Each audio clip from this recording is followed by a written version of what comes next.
The Nogales John Doe, 2002, identified as Donald Hadland Jr. In 2002, a man was found in a Nogales, Arizona hotel. When he checked in, he had registered under the name of what was described as Edward C.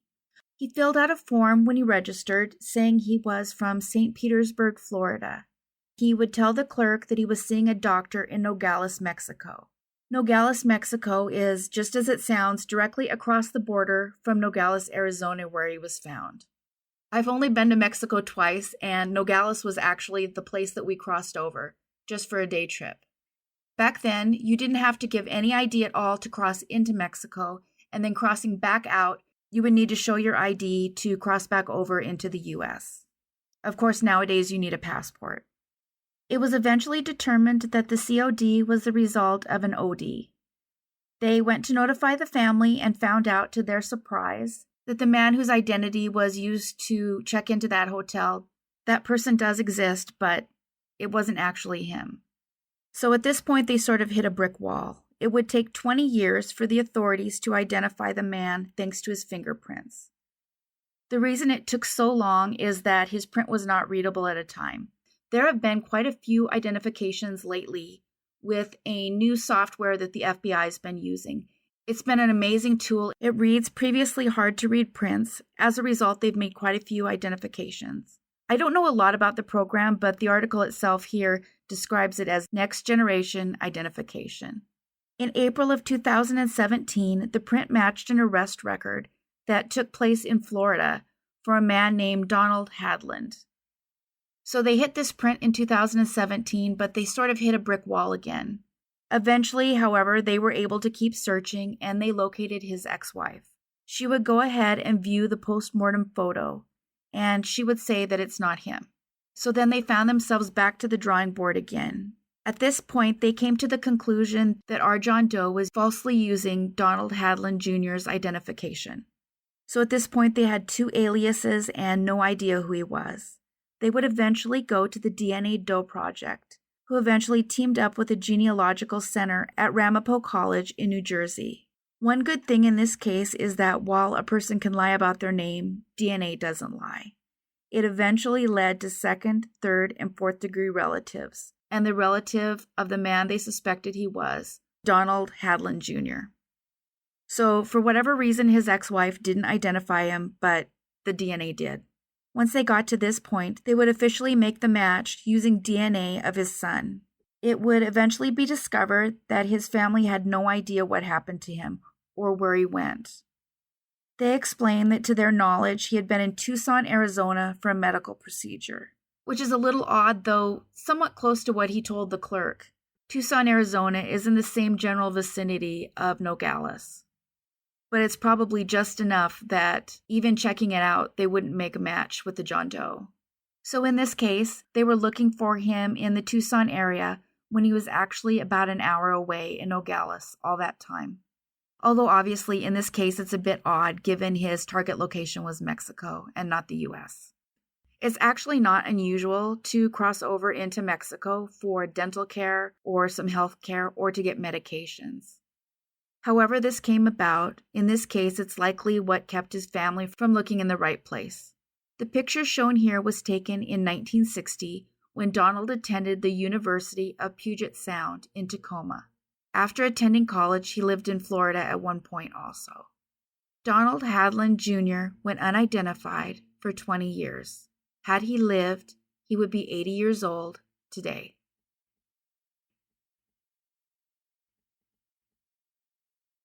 The Charlotte John Doe, 1988, identified as Oliver Doc Mundy, who went by the name O.D. This one begins in Charlotte, North Carolina on February 9th, 1988. This was at a building on North Tyrone Street near East 6th Street. The building itself was once one of Charlotte, Carolina's nicest hotels. The Dunhill Hotel in Charlotte had originally been the Mayflower Hotel. However, the hotel itself became run down and was losing business until it was fully abandoned in 1981. Then in 1988, it would be reopened with a facelift by a real estate developer. This was eventually rebranded as the Dunhill Hotel, and the hotel itself has a reputation for being haunted, whether you believe in that or not. The remodel was started, and shortly after this, they began working on the elevator. It was here, at the bottom of the elevator shaft, that his remains were found.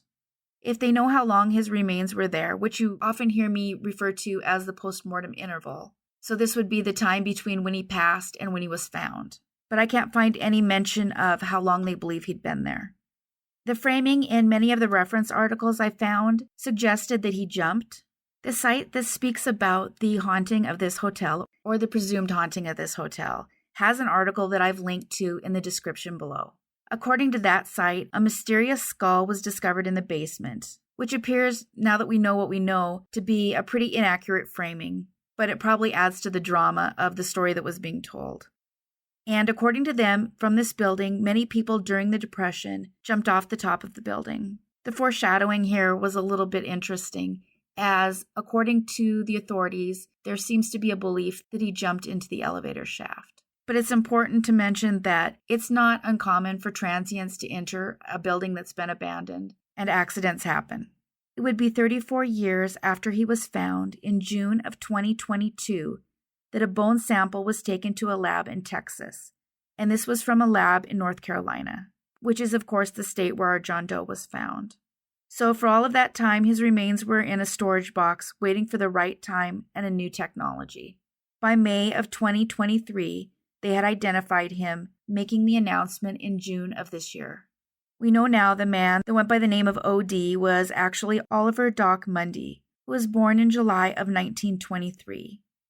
He eventually enlisted in the service and served in World War II. Unfortunately, OD disappeared around 1980, so it's possible he'd been in that elevator shaft around 8 years. If OD passed away around the time he went missing, he would have been only 56 years old. On the date he was found, he would have been 64. OD's niece, Becky, would speak out saying, "My life has felt like a roller coaster. I'm between a 2020 episode and a Lifetime movie."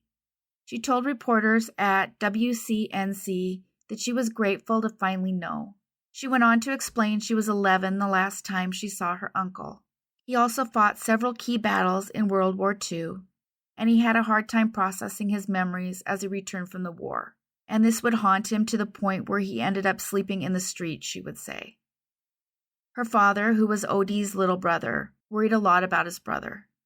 Becky went on to say that her uncle was honorable and brave. Her father died never knowing what happened to OD.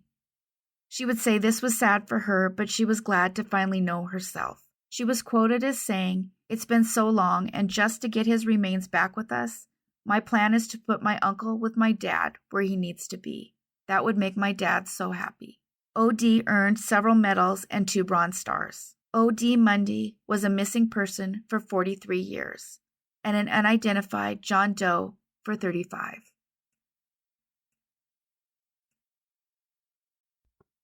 The Sandy Point, Victoria, Australia John Doe, identified as Christopher Moore. This is one of the oldest mysteries I've covered on this channel. It was Christmas Day 2017 when a snorkeler was diving in a shallow inlet, and this was located in Sandy Point, Victoria in Australia.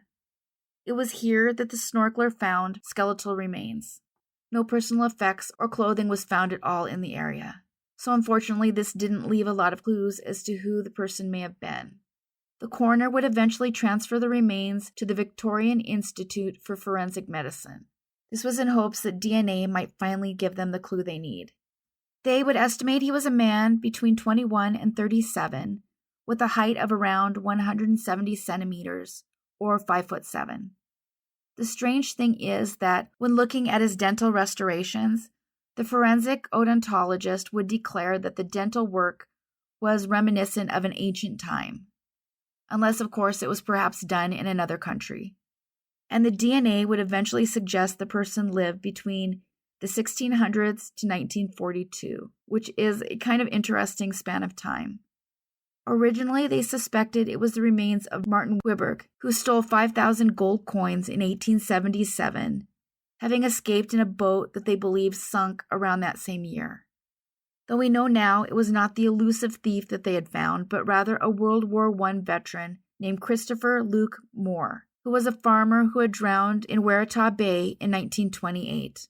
They had actually found a mandible in the shallow inlet shortly after Christopher disappeared, leading to an inquest in 1929 that led to Christopher's father receiving word that his son had been found. And no one expected any further remains to turn up, and of course they didn't for 95 years. It was his grandniece who donated her DNA that confirmed once and for all that Christopher's remains had finally been found.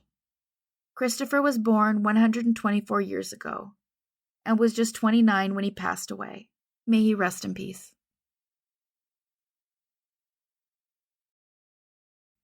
Huge thanks for watching all the way to the end, and a big thanks to all of you who consistently like and comment on the videos. Whether you leave a full comment or an emoji, it makes a huge difference.